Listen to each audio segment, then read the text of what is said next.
تماشاوانên hêja êvara we bi xêr bê û carekî dî bi xêr hatin programa me bernama me Têrê Sîmir. Têrê Sîmir em ê programê de îro qala edebiyata devkî û zimanê Kurdî çawa bi hev girêdayîne. Ev edebiyat di nava Kurda de çi qasî li pêşê, çi qasî me qîmet dayê, me çi qasî baş nirxandî, me çi qasî berhemê baş jê derxistinê. Li ser vê mijarê ez ê bi wergervan û nivîskar Kek Mistefa Cizîrî re biaxivim. Kekê Mistefa tu bi xêr hatî programa me. Tu çawayê tu baş e? Başım, gelekî spas. Çawayê baş e? Tu sağ bî, tu her hebî. Ême di Diyarbekir gelkî germ e. Eger wilo derdora min gelkî xwêdan û tişt mişt hebe di kuzerê me re tiştî ku em bikin tune. Wek Stockholm em ne gelkî wilo tedî Stockholm taybet e ji vî alî de. Îja Kek Mistefa ez zanim got te werger ji zimanê Swêdî jî kiriye û dora wek me got ji edebiyata devkî te yek ji va lehenga te kir lehengê romanekê bi navê Segvanê Xurikî. Em ê ser va mijara bi te re hengî biaxivin. Ez dixwazim pêşîş te bi wergerê dest pê kir wexta got te dest bi nivîskariyê kir ya direkt te dest bi nivîskariyê kir te dest bi gotara kir ya werger a te yekemîn bû. Wala werger em bêjin berî wergerê jî carna min tiştikin wilo hûr ne wilo êgo ji bo te dî çê dikirin. Lê barim not û çar not û pênc apek Kek Elî Çiftçî daxwaz ji min kirin got em dixwazin pirtûkek aya zaroka heye Sven Nordqvist yekî Swêdî meşhûr e gelekî nivîskarek meşhûr e got tu pirtûka wî na wergerîne dixwazim got tu wergerîne me jî ew neşkenan ew gava pêşî bû got min davê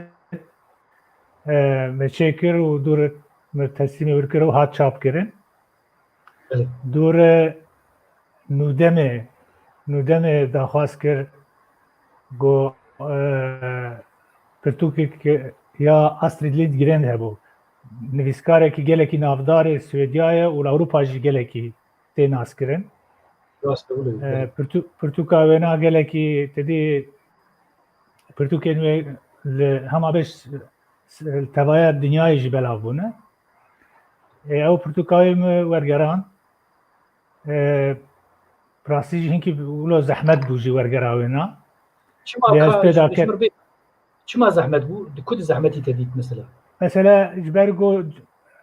ew helbet nivîskara Swêdê wextê got nivîsê xwe nivîsandine li gora coğrafya û tebieta vê derê tiştê xwe dibêje. Ew tişt mesela li cem me navê wana tune ne gelek tîjê navê wan tune ne. Merov mecbûr dibe got tu navekî nû pêde bike. Ew navê nû ka çi qeset digire nagire merov nizane enca xwendevan dûre ew bikin. Yani ji ber got got mesela em bêjin ji nav daristanê wextê got dara dibirin qîyametek navê aleta amûra tişta heye mesela. Civata Swêdî de rûniştî ne ew nav. Lê wextê got em bêjin civata me de ew nav nemimkin e got hebin. Aynı wextê de jî em bêjin tiştê got civata me de hene mesela gelekî hêsan in mesela gotil êgol gunda jî ya be mesela çêkirina reza û tiştê wilo û navê tişta ew jî li civata wana ji wan xerîb tê yani divê tu nav mesela gonha tu Swêdiya re bêje cembek û tu bêje qatûf êgo merov terî tê de mekeb û tiştê wilo ma feqîrê Swêdî ji ku zanin ew li gora civata xwe tiştin di çêkirine û amûrê got em mesela ji bo razvaniyê em bê kesax û nizanim terî gelek tiştê got pê vigirêdayîn wexta got em wana li gora coğrafya xwe rastiya xwe em kartîn helbet cem Swêdiya tune ya jî em ê bêjin li İslanda tune ya jî belkî deverî tune ev jî rastiyê got edebiyat derdixê pêş yani edebiyat wê rastiyê derdixê pêş ne wilo? Rast e lê divê merov axir li wan nesekine divê merov يعني پیدا بکه تشنا پیدا بکه و یانا يعني هەگەر مەرۆژ بۆ هەن گوتنێن ولۆ بێژن ئەس بۆ ناگەڕێنم زمانی کوردی مەسەلە شتێکی غەلەتە بیا من مەرۆ ناو ناچێ دکە لێ ممکنە وەگۆ مەگۆ ئەو ناو بێن پەژراندن نەین پەژراندنژی مەرۆ نزانە خوێندەوان داوی بریادن ڕاستی زەحمەتیا بوون یانی هەری ئەو ولۆ زانم وەگۆ وڵاتی ئەو پرتوک زەدە بەلاو نەبوو ژبەر بۆ gelek zehmetiyê weşanxanê me gul dervenin mesela te behsa APK kir te behsa Nûdemê kir te behsa û gelek êdî jî hene em karin navê wa jî bêjin yani em naxwazin neheqiyet kesî bikin bes ew pirtûk anîna welat gelekî bi problemê yani mesela hay kesê welat jê çê nabê te ew jî pirsgirêk bimezdinê yani mesela mero karîba ew pirtûk gelek jwana mesela li welat jî çap bikirina xelkê edebiyata derve jî nas bikirayê pir baş baye ne مثلا تبیرانته در نویسک گوتاره که آرتور لوتویست نویسکاره که سویدی گله که نافداره تشانی میکرد که گوتار ورگریا کردی و چه قصی باش با رابون او گوتار مورگران و مدا نودمه و فراجوری او هجمارا وین هانای بیران به چند بو ل وشان دور گوتارک ده با گوته فرات جوری خواست گواز ورگرین موجود ورگران اوجی نودمه چاپون دور من نودمه ده من دو گوتار نویساندن اگر ببیراتا یک جه حکیم لقمان بسر حکیم لقمان تبیرم اوجي شخو بشك جي ادبيات اوجي بشك ادبيات ما يدفكيه يعني تيغوتن ناو هذا او تشتولو يناكيولو تنغوت بله يك جي سر مثلا تدي ام بيجن قلنا سيبيني قبطان الجزيره حيوان سرنويس اوبو اري تبيرم اوجي بس عند بيرجو قومي بو يعني بله نگو فيكشن بو نگو ما پیدا کر بو شواره هبون بجي مقص نویسک ولو داویجی وگم گو پرتوگا سگوان خورکی از پیدا کردم مصطفى بری سگوان امی بین سر سگوان از نهاد خوازم پشتی گوت کاری ورگری ام بهلن ام هنی که بحث به ادبیات دفکی بکر يعني البا كردا ادبيات چما ولو خرت قوته چما ولو رهوي كورن دناف جباته دي مثلا هر هرم كردستاني ج هكاريا بقر حتى بوتا حتى هري سرحدا وبزي برور عاليه غرزا ودشتا ميرديني وچياي وزشتر بيجم عاليه رحاي وعاليه سمسوري تدري كويدكي وكيدي برچديني كردستانجي يعني ادبياتك ما يدفكي پر خرت هي يعني قال لك جي مثلا نابي غلط ليه كان از خوازم بيجي بطرف بار بكم جانب بادبياتها قال او ديتن غلط چما اجبرگو بانجليزي چت بيجن به اورال ليتراتور يعني ادبيات الدفكي بالسويدي جيت بيجن مونتليك ليتراتور يعني اوجي يعني بادبيات الدفكي بس ايما ام دبن كردمي باكور بچكيت بن تاثيرا تركاد مانه دبيجن ادبياتها قال يعني وقتها قلت بيجي ادبياتها قال تبي معني جو ادبياتك سراي جي هبو تريد ناف تركاد او هي ادبياتها سراي وادبياتها قال إجا ما مج أو تشوا قرتي أمشي تبيجين أدبيات أقل فآمن نا تيجها كياجي جي خدي يعني بيتر أدبيات التفكير راستري إجا أسخازم تسربي أدبيات التفكير هنا كي تيجي خد مرة بار بكي مثلا أزان تدور دشارزاي تقول كي خندي تجودار كلمة شو عقلة تجوي أدبيات البريان ترى خدي لي دركتني يعني والله أدبيات التفكير خوش برجو تدي منها مجرد تبخاجي تلسر تاريخ فكر تدي تماستر كري وتدي تقلكي آگاداری جي تقلكي انگاجي ادبيات هي حالي كيفه يعني اما از چا بجم يعني ادبيات دفكي لكردستان اجبرگو کوکوی گلکی کورن جواتا ما کوکوی گلکی کورن آلیه نویسکی گلک جیب مثلا بهاتنا ام بیجن سلجوقیا و دوره عثمانیا و هاتنا مثلا عربا مسلمانا گو هاتنا هرمامه گلک برهم و تشتی گو هبونه شوت تاندنه آویتنه مثلا مجارکی برادرکی گداری کرگو الآمدیه باجار آمدیه 10,000 پرتوک هبونه 10,000 پرتوک او 10,000 پرتوک ایرو تننه يعني وندان همه هاتنه يعني داننا لقي خوش شوتاندنه او كده مثلا كتابخانه شرفخانه تليسي بحساب 5-6,000 پرتوک دكت او جاوتن الناف نقا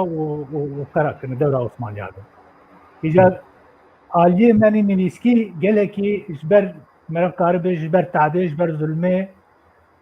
آلیه نویسکی گلکی پیش نکتیه يعني زده وقتی خواستن نهاتی نویسین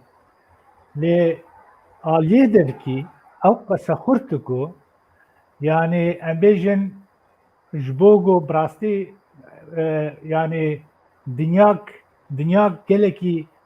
دنیا گلکی خوش وقتی گو انترسان مرو جیر هبه و مرو بالا خواب دیه تایبتی آل کردی جبر گو مثلا سر عشق و اوینه گلک موتیوین گلکی خورد و گل جواتی دی بلکی زوب پیدا نابن هنه مثلا مناکم بیجم هگر سر اوینه مرو بیجه مثلا زرگا خلق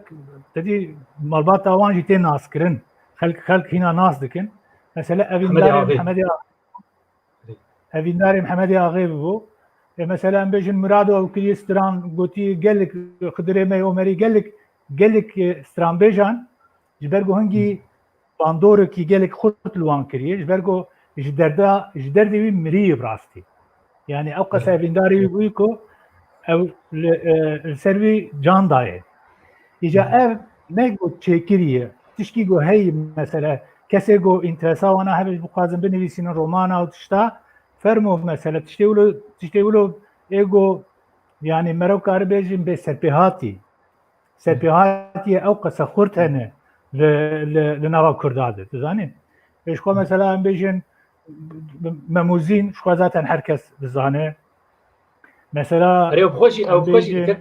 كيف مصطفى مموزين جي تري احمد خاني بري وينا يعني ام بيجن ممي الان جي دفكيد هاد قوتن نن بيسان ديبو ممي الان دستانكي مثلا بيجن ابيني بو احمد خاني خدي له دركت ساعتها ويصد جاري خوش به مثلا او كرنفيسكي وجبرون ها بو كلاسيك كردي و دنيا جي يعني يرو دنيا جي وقتها بتقالا كردات كي مموزين دركبي بيش يعني افخويات كيغو او ادبيات الدفكي وقت مرو دست باوي براستي قالك برهمي خرط و مثلا تدما خجيو سيابند جيولويه وقالك تشتدي يعني قالك تشتدي ياجي امبيجن درويش عبدي وقيزا زور تمر باشا هدولي ياجي عدلي يعني افجي مثلا امبيجن بيداوي قالك يبون رومان مخابن مثلا یک جوا ایگو نویساند هنگا جوا ترکی نویساندن او کریم ترکی لی که ایوب قران او وینا جوامری مثلا نویساند و کردیاوی نویساند و گلکی باشی نویساند یعنی مرو دست باوی وی ادبیاتی مرو بچکلی وگره و هنکی بگو تخراب کی یعنی آوانیاوی تخراب کی تو هنك تشتاجي تكاري مثلا لي زيدبكي وبوي هواي مثلا برهمي قالك ادبي باش ترخيم زاني خلكي ولو كريه از باش تربيجم يعني بله كرمك بله كيكي شرف خان يعني هجر جو ام دخازن جوات اخوي بري چوي ام ناس بكن كودي دوي د ادبيات هدفكي ده يعني رابون ورونشتن بيوان اخلاقي اشتر بيجم مرخاصي إخانات هر تشتيجو ام بيجن اجواتا مي كبناره دناوي ادبيات الدفكيدي وشارتين مرو كارولو بيجي يعني دناوي ادبيات الدفكيدي وشارتين اجا تشقص مرو ادبيات خويني دفكي اقول كردستاني هي لحمو بشي كردستاني مرو تشقص كاربه ام بيجن وانا برف بك او تشتيجو هاتن غوتن او چیروکه گوهاتنه گوتن او سرپیاتی گوچه بونه و چاقه gelekî ji bo kesên ku bi nivîsê û mijûlin wê xezîna gelekî mezin wê ji wan re bê berdestê wan. Maalesef ji ber ku ev tiştê ku em dikin, em indivîdin, şexsin. Em gora teqeta xwe em dikin. Lê heger mesela na li beşê üniversite mesela beşê edebiyata devkî hevaya mesela li wir tişt kom bivana kesê ku mirov bi wan bişêwire hevana tiştê ku mesela ihtiyaciya mirov wek nivîskar pê hebû mirov karî be bi wan bişêwire mesela şêwirmend hevana wê gelekî tiştên hêjatir derkevin bi rast û ev yanî kêmanîkî gelekî mezin e ku îro em vê xezîna xwe piştgûh dikin, naxwazin bibînin ya jî em hema tenê ser behs dikin lê heqîqetê de em baweriyê pê nayînin yani. Yani terî gelek terî gelek carî di fikra wa digo ev edebiyata devkî hema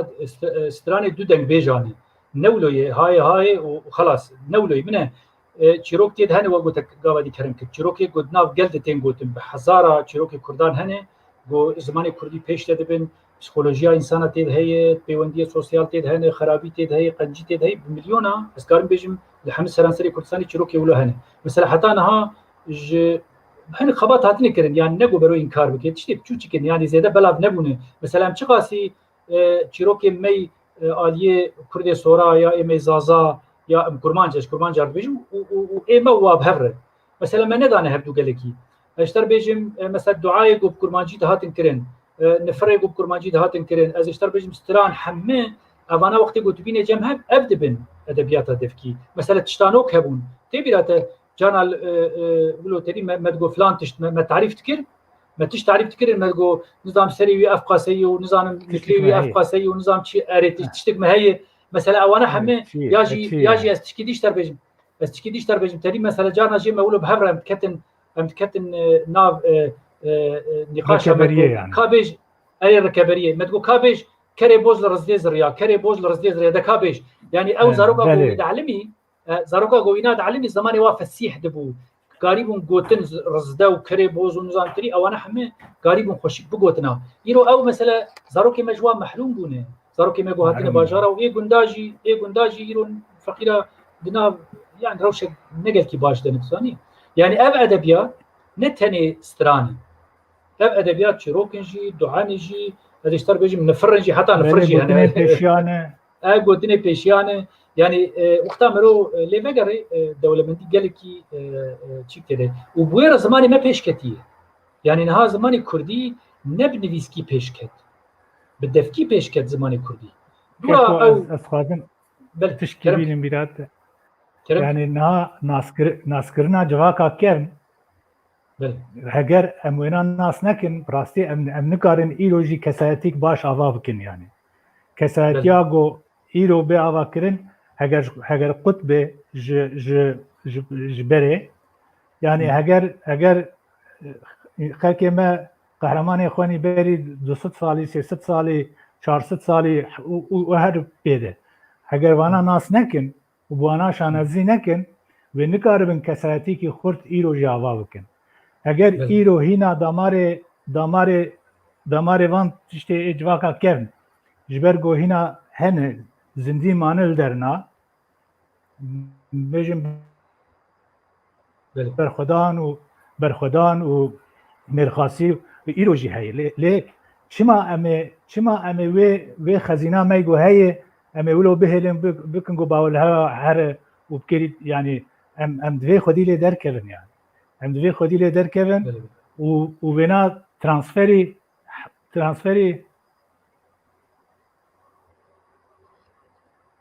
civaka dengê te qut dibê we buha. xwe îro bikin wa qut bû. Na qut nebû qut nebû carna wilo. Zêde xwe neleqî belkî ji ber wê bê. Mesela ez bo mînak ji ter bêjim. Robin Hood li Ingilistanê. Yani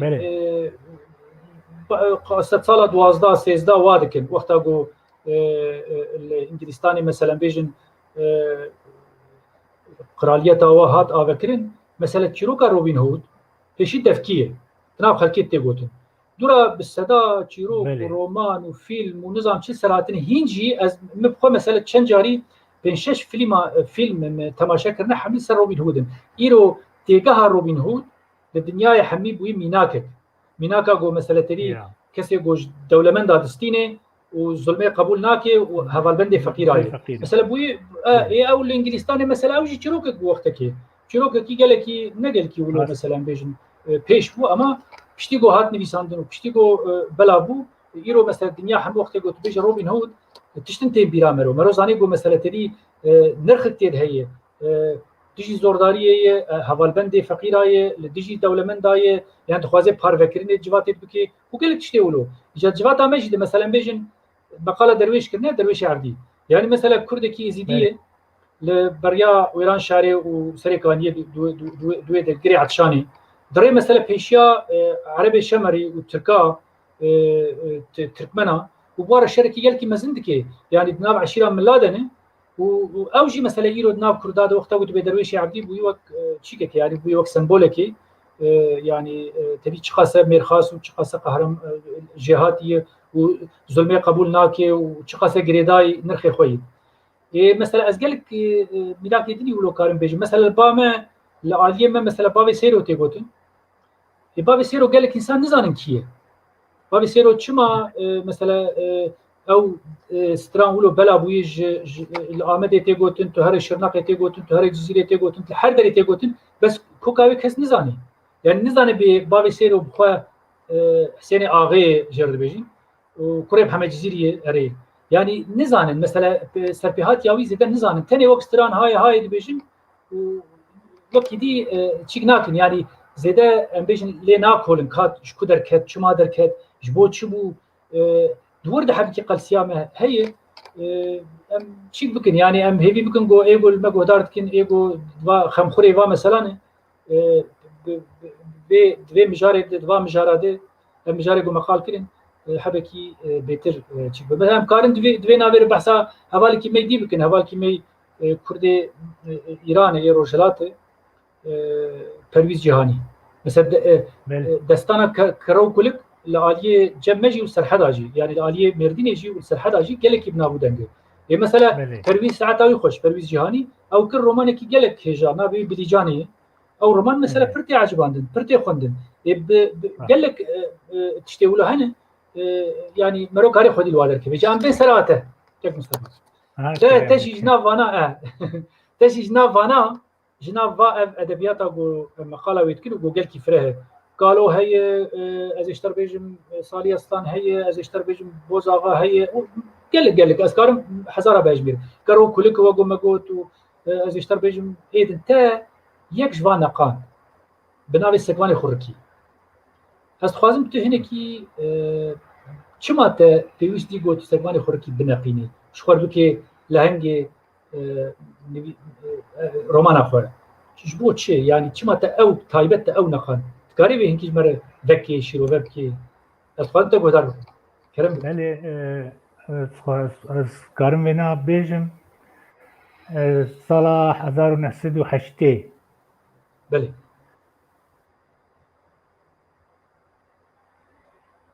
بله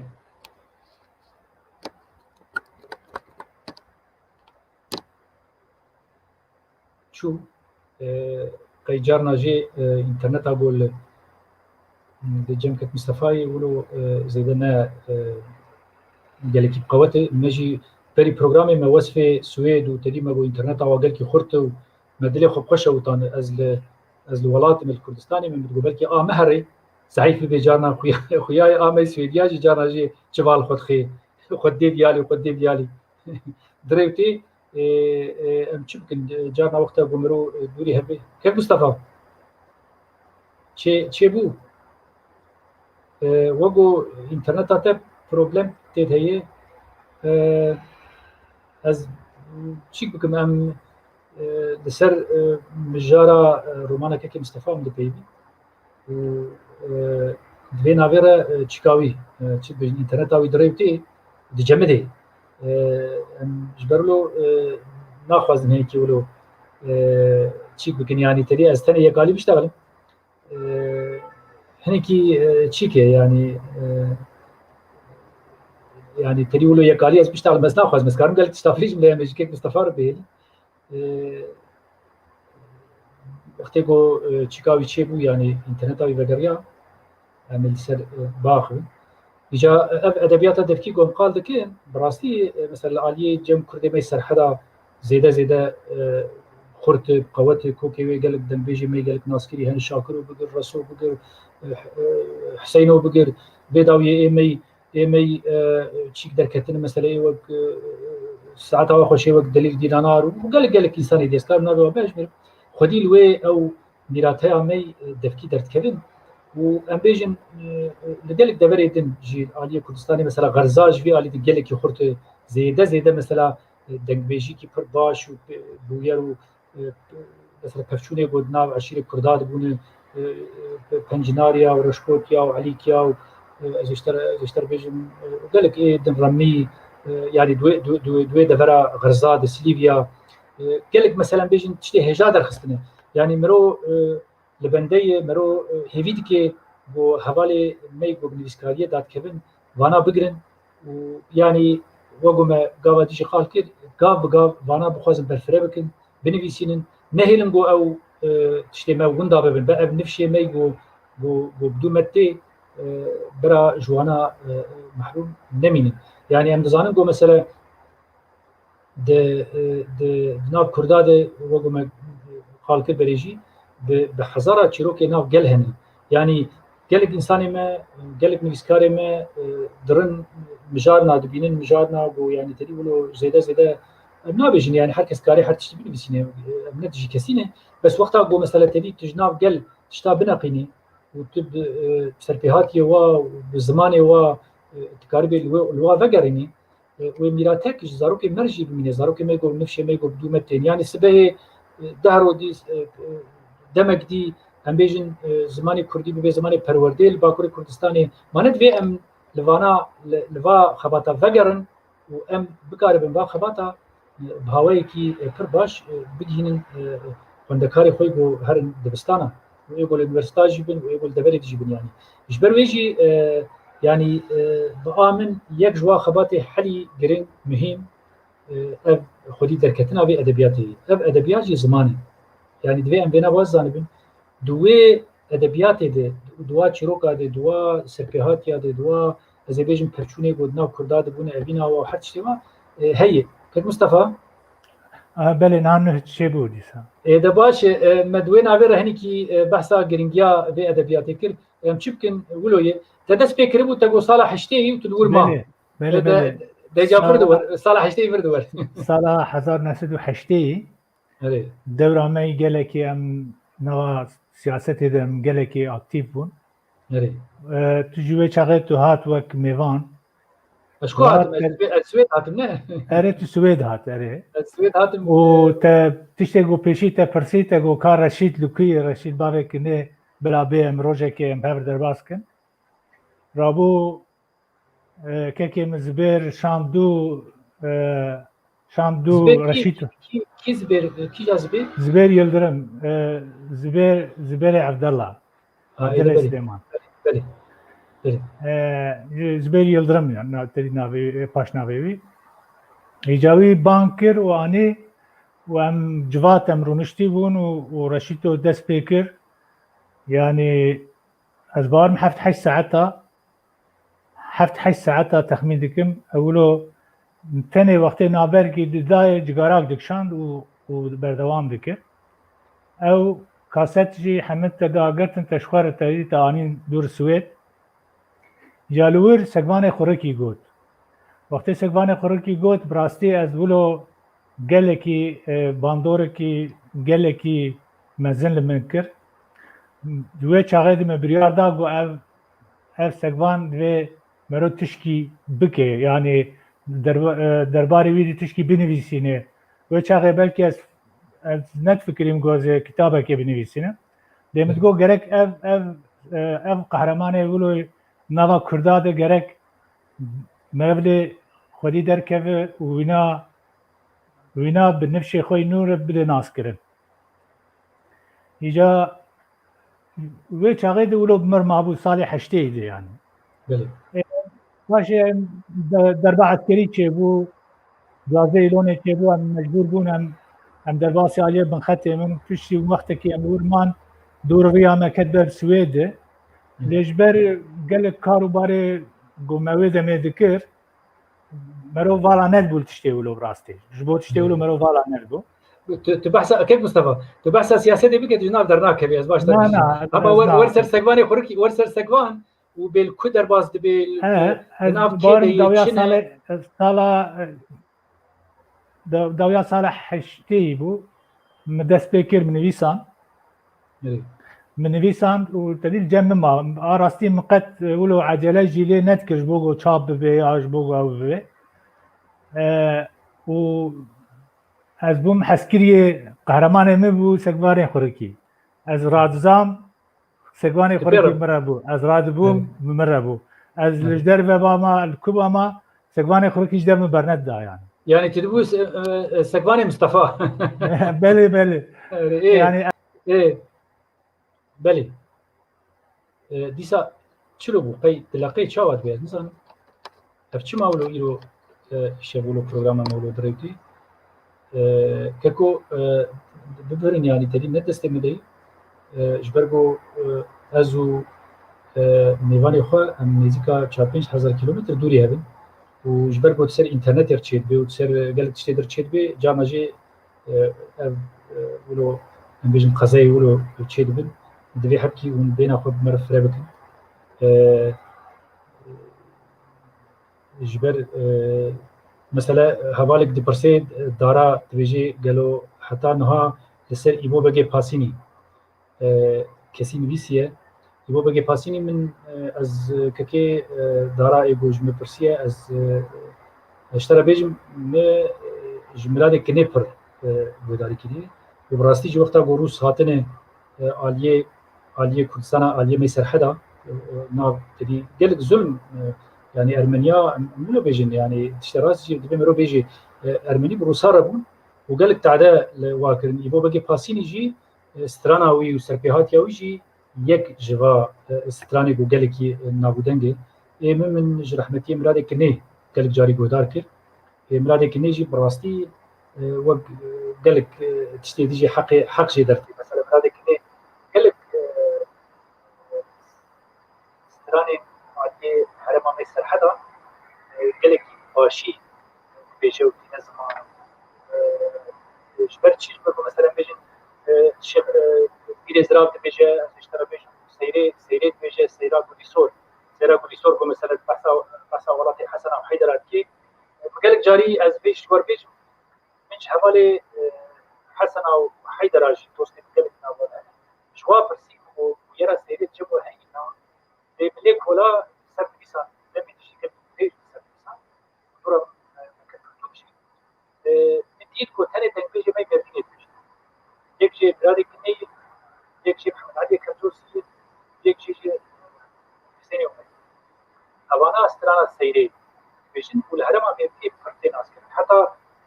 تك داي حتى كردستان إيراني كرد معابد يجي قال جاري فرسي وقتها مقالة برادي كني تكر هو سيري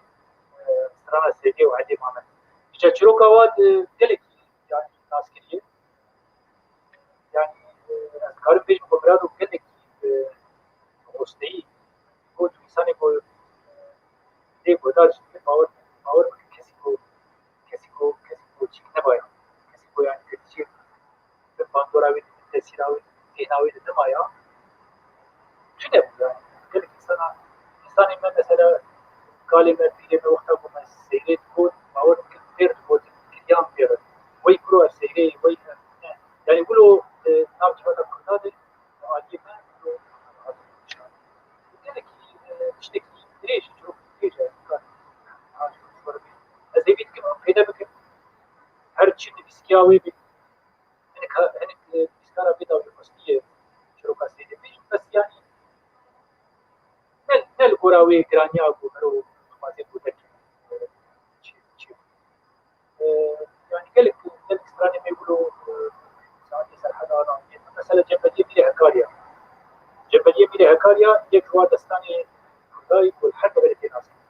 مثلا كردستان عراق اجتي ناس كردستان إيران شيء كردستان بين سوري وبيش يعني كل شيء ناس كلوا كذا في زمبي فروش مثلا زمبي فروش قامي يعني زانن تدين كمان في شخابين إذا كنت بس يا وايد ناخذ داعي بس يعني تبي أوجي قامي جانا العراق اجتي ناس يعني بدأ يعني بعد نوع مثلا في مروسر وبكل مثلا أوجي كتير كلام زمبي فروش مثلا كل كيروكا و شكاوانا كده بلا بوي هاتي ناس يعني خويا كيبو كل جاي خدمة وسترانا وسفيهاتيا ناس ما خوش سلام يعني ناس ما يكش خد كده خد واتش تابت وكرد ناس ما خد ولد بينه زمان خد ولد بينه السفيهاتي كردا ولد بينه يعني واي منه أمشي آمية أمشي منه أمشي مني يعني أمشي كوكاوا دولة من آمية شبابي كي مش يعني أبدا كذا من تبكي راستي كذا كذا راستي كذا عمل التذكار عمل روشنبي حتى عمل سياسة مدار يعني يبو مقازي يبو يقول يكتيا قطار خمسة هو يكتي حمل قال يكتي قال لك سبيهات يمدى استراني مدى مثلا خايتي كدية ببختي كدية بيرخاصي كدية حمل بابو كتير سفاج بس يعني أو خيمة كم جواتها ملوية يعني جواتها مملوك ما باش أجور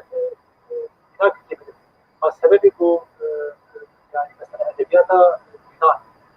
يعني هي وقت هوميروس مثلا أدبياتها وقت نهاية مثلا يقوى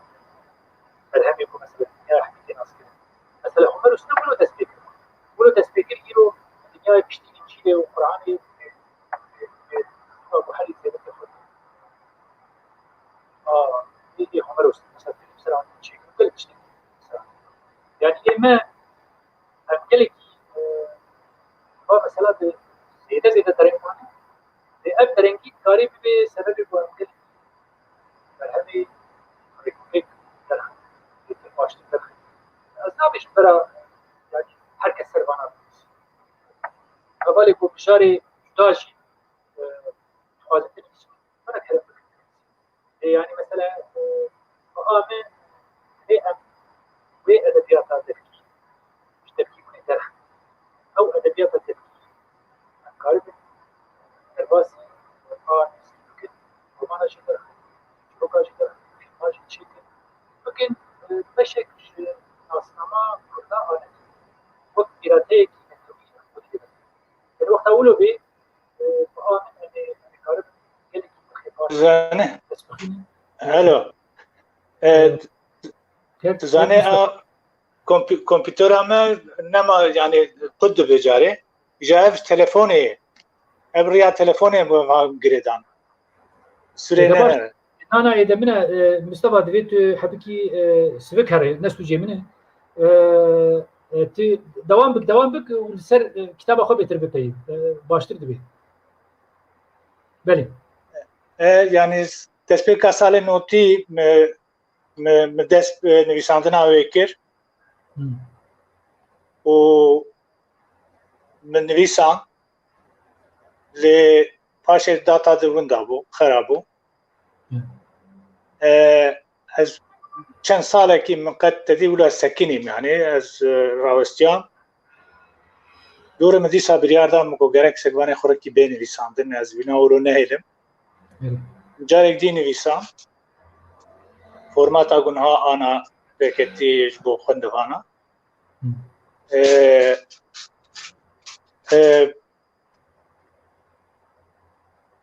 از نزانم به چه قصی بلابویلی از هوالین گو خوندن کسی گو خوندن گلکی باش يعني كريتيكي گلک باش گرتن گو گلکی عجبان دبون از بارم روجاوا زیده تر برولو پوپولار يعني تبقو زیده نچوی به درجی چند هجماره کی چوبون ور للور گلکی جه هست کرنه کساتیا سگوان کساتی که او قصه خورد کو که مصطفی سگوان کیه چه کسی تذکری بیشتر خود بوش برلو از بیشتر هبی کی المجی بدأ براو چیک به خویا بکی کرم بک بله سگوان مزنه کی کرده مزنه عشیره خویه در دور خویه کلاها خرکایه که هرم عمریاده ور آذب کی گله کی خورد جیته دارو بره گله کی جی کی خوشه وقتی که سگوان کساتی که وایه گو مثلا خواه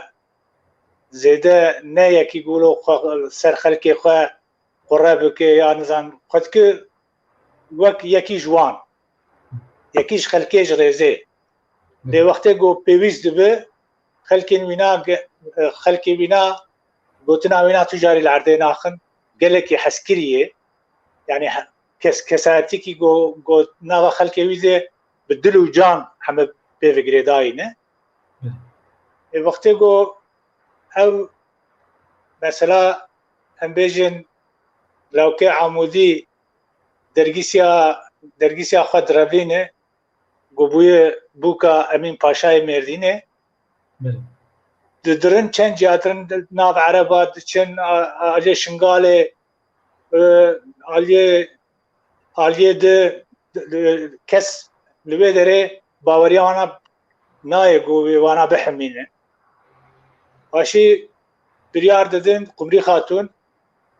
اولاوی گله کی زیره که ری پیشت که جاره وینا سر کلمات ده عالی یعنی تیپیک جنا کرد گو به عادت و به ترادیسیون خواه گریداییه و گله جی اسمام خواه گله کی حسد که وقتی گوتن ته کلا خورکا و داویج بخت سگوان خورکی لوک عمودی و قمری خاتون سگوان خورکی لوان خودیتیت که و دی بیجه قد نترسن از حتی اصابم از نهلم گوتشتک بوه بی امین پاشای مردین جی دو شوپاوان دکه پیشی دیشن او عرب دبی اولا امی دبی او کچکا خوشک دبی درد و کلیوی دبی سر دلی من مایه او جیب ناو عشیره او جی ناو عسکر امین پاشات کهون و تیم شنگاله او عرب شمران محمد عرب شمران بله جور درجن شنگاله جی لوی داره دمینن قنعتا قمری خاتونای گوه او وان بپارزن لازم جور رادبن تنکلا خورکا وقتی تنکلا خورکا سگوان خودیتی الواد که و باوریا قمری خاتون و لوکی عمودی عثمان آقا باوریا ویتی گوی سگوان پی کسی دیتونه گو کار وانا بحوینه وانا بحمینه امین پاشای جیب دو شوپیت که به آخر تالیت دورا کلها خورکا کی پیره که مصطفی کی پیره امین پاشا ره ایگو چونه بگن سر کلها خورکا کینه شمری هنه شنگال ازدی هنه ترکمن هنه یعنی اواناجی همه پیرتین و عسکری دولتی جیش خواه ای امین پاشا بخونه يعني پاشا مردینه و حکومت و آذربایجان دولت دستی ویده اوانا همه درن سر کلا خورکاش بوگ ناوی چیه جبو قمری خاتون جبو قمری خاتون بزوره دستی واسه بزوره بستینم بله ایجا امین پاشا وقتی گفته نزدیکی کلا خورکا مکتوب که نویسینه ده تخیده ساکید به هر سگوان جی مکتوبت خوینه ده بیجه زو بو کام بشین یعنی از تشتی نمایی بینیم سره و سگوان ده بیجه هر جر بیش خبر حاضر کجی شر نحوجي جو فورتابكي وتشتابكي ام امادين الشر شر دست بيدك اخر بشي سگوان بخواد تنه خود تکی تنه چقاسی در دوراوی بیاینوی عشیراوی جد بجند به لامه هن شر بکن به نه از شر بکم کنگی گوز هاتم کشتن اون شر بردوام بکن يعني شر شوالیه تری يعني یکای مثلا نقان دیه دبی ایوک میورن و تری از کسی دی نخوازم از شر خو بکن يعني تیپ شوالیه ایگود دما عشیرتیه و کرد مثلا او تیپ ولو درکبن یا پیش شروانی ولو خورد افجی یک جوای سگوان راست عینن وایه ایجا چند روز شرد قدن يعني امين پاشا ماتماید مینید به یا و چاوای اف سگوان خورکی تناسری خودته و بمر شرد که هم نکارم به به وقتی گل بهنودانه سگوان وگریا ماله انکی بو بهنودانه دبی دید گو حرسی کروی چطو زورو اسکان دبیش حنکا دکن و تدی او کت کن شهر بشند به باوی ما اختیاره و نکار شهر بکه بلا دستوری بده ما امی هر شهر جبدلایه دنت سگوان جوان بجد به معمول خواب آورن و کارن هر شهر بکن دبیجن اره ام خواب آورن دستور ما بده می هر دبی باش حرسی داد کردن میدان شهر میدان شهر ده چطور ته کشتن و زورو اسکانجی اسیر دکن دل دگرن و دخمت بن چادری جاره که دی مکتوبه که دنویسی نه امین پاشا دبی اگر گوت بوکا ما بشینه از هر دو کرته از بردم وانا آزاد بک ایجا سگوان دبی جد به هر دو کاجی بکش دبی هر دو کاجی بکش ام ابدا ام قبول ناک كيف مصطفى دور امین پاشا دبی جد به یا دبی ام نکارم بته ام نکارم بته کا چلبی کره منه و بلا عثمان آغاجی کره تبه اما هر دو کا بلا هر شهر بهر بکن کی که کشت بلا کش جوان رب ایجا سگوان خورکید به والله اف حقیقی یعنی از نکار مجوینا بازدم لان هاکا عثمان آغا گوازوینا بشینم گو به کشتن هزار حبه گو زمان وانا چورت کارم بیجم به والله سگوان زانی بگو به عثمان آغا به کشتن او شهر از وینا قبول ناکم سگوان امین پاشا شینه دبی تشتی گوتو دبیجه راسته لی اج بدل علای خواه و تجی بدل علای خواه از او تو همه شهر بکن کی که کشت بلا کچوان رب امین پاشا دبی هر لو دبی نا قبول ناکم امین پاشا خنا دبر كيف مصطفى نها ويتشروك دريج ببي از خواهد تشتیش تر بیجم نها او قرکتری سگوان قرکتری گو برو خودی لیدرد کوی گو باندور لکسی گو گهدارد کن کسی گو خوین باندور واد که چه سخلتی وی هنه مثلا بخت نه یکو خداوی بختی وی نه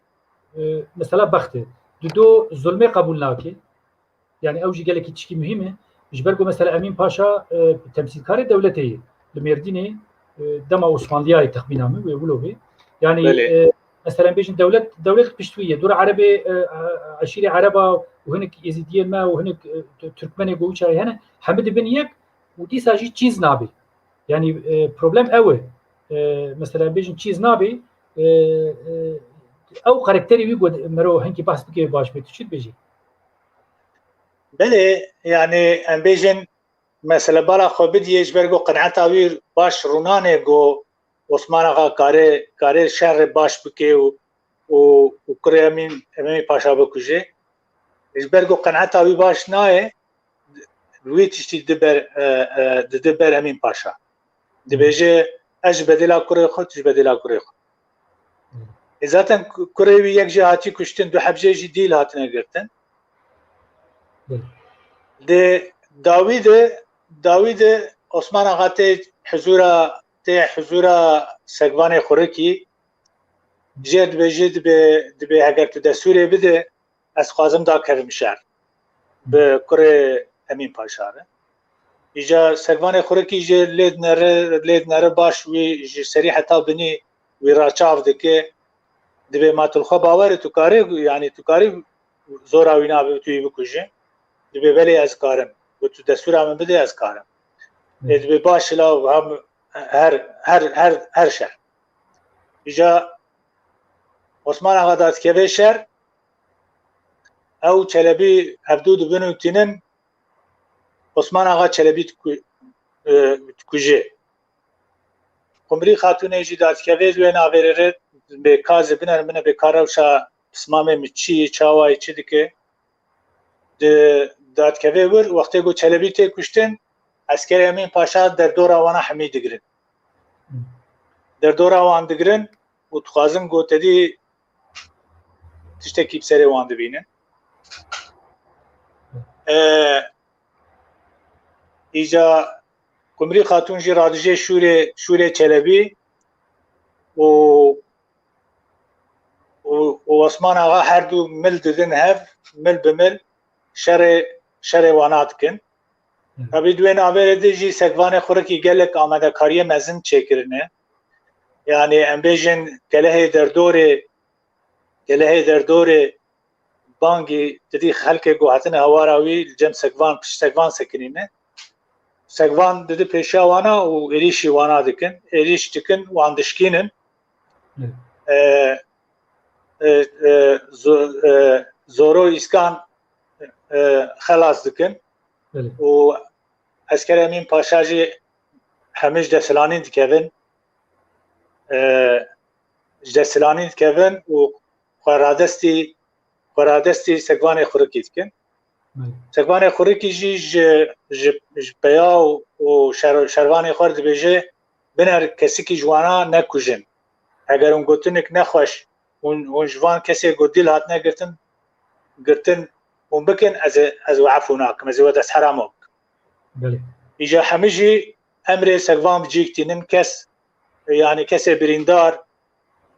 کسی گو تسلیم بونه تشتکی بوا ناکن سگوان خورکی چک وانجوان دستینن و عسکر گومایی جی سربست برددن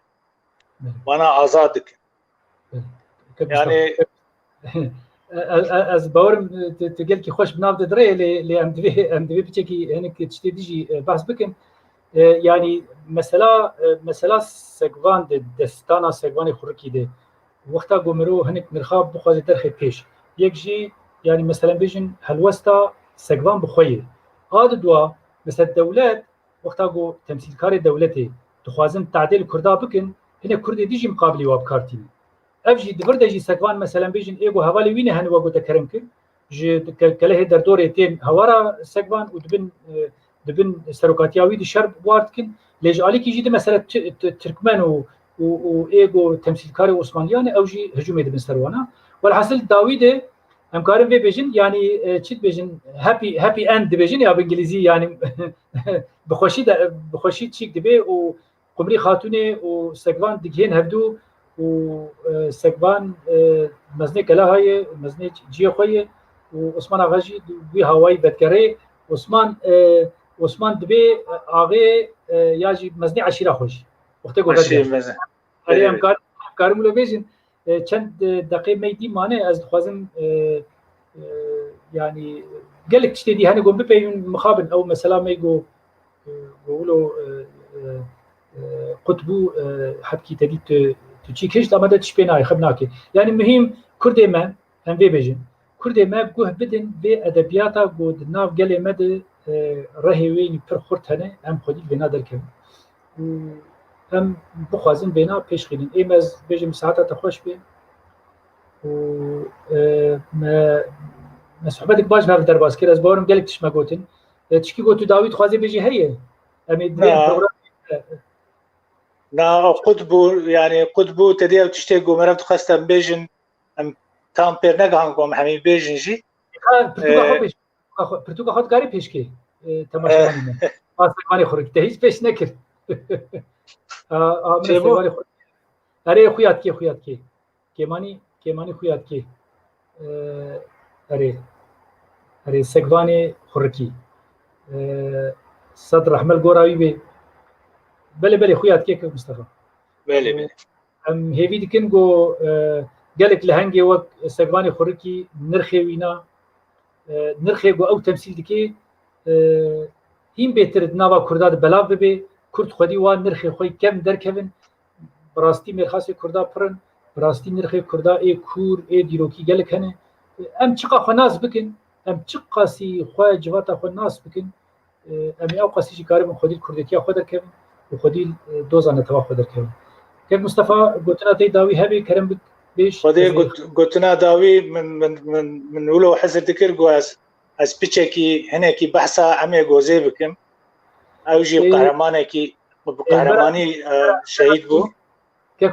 مالسف تدي تير نكر تدي وقت ما تير نكر يعني وقت قلت يعني بحزاره بالصدى بحزاره قهرمانه مي اجواكا كيرن هنا وقت جو يونيفرسيتي ما انستيون ما لوانا يعني شخور بكم بروجرام ووان تشتانا بين هنن يعني ام بركي نافي چند حوازانن لصداهن صدا يعني همه گوزه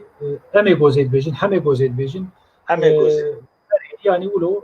جاليه او جاليه غرزاي هاتي خواويتي بختي اغاي عليكا حسن عثمان جرد بيجن خواويتي بختي وينا وجا ناكو كيدنا واو مالا اغاي بنجناريا درت كبي مالا بشاري وانا حتى در دورجي يعني درن سر وانا اوجي مثلا لهنگي كي بر مزنه لهنگي كو كرد قالك جاري وصفي خبيدن مثلا بيجن وقالك انسان دي مثلا سعدوني محمد جزيري هي دي ساعيني ولويه از اشتر بيجن عليك باطي هي دي ساولويه وقالك هجاي مال عليه سرحدا عليه غرزال عليه از اشتر بيجن حكاريا بوتا موسو هي موسو مي نافدار يقول اري سري خوش ميري بوتار دانايني اوجي مثلا بيجن شوفينه موسو شوفيه لاليه بوتاي وقالك لهنجي ما يقولوا هنا دوي ام وانا قالك بابتي جوربجور تخناب ادبياتا خو وانا بنفيسين ونهلن بو وندابن باش كيف مصطفى سباسيتكم اگر سباسيتكم كيكو ببينت خوشيده ببينت خوشيده و تماشاوان هجا دی ساعتن داویا پروگرام خو جبو او تشتی تکنیک و چه بون ببهرن ندسته مدبو براستی متخواست گو از کت مصطفی بهتر دا کوی کورانیا رومانا خو مثلا بیجن قمری خاتونی کسی که گلک جهاتیه و از کارم ویجواره بیجم گلک جاری کردمه ویداویه گو سیاست داد کوین دبيجن بيركي كرد كولا بون وبيركي كرد نتشتك بون وفلان نولويه يعني باور بكنت جواتا ما كم دقلك جنين كردي ولو خدي رسنن وقالك جاري حوالي خو بيري خو تشتي خو درباستكن وجوانا جهاتي ترن وزيركترن وبيتر علي جري ازاديين وهوال بندي مثلا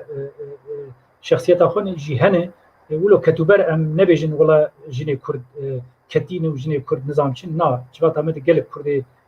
ولو جهاد جهنه بفان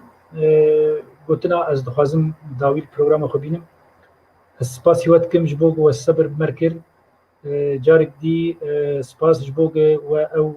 برسكريك مي تكنيكي ام چبكن يعني ما قلت دوري هفن از دياربكر وكت مصطفى وقال لك حوالي مي هجا مثلا ستوكهولم من فرنسا انجلترا قال لك دبريدن قارن اسطنبول اجيب من جاء برسي تكنيكي وقت ولا در كم از تخوازم هم ببرم براسي ام جي بي ديشن ام عاجز دبن ام چبكن بس ما افتي داويا بروجرام نهار حتى بروجرام دي شباب خوش به خاطري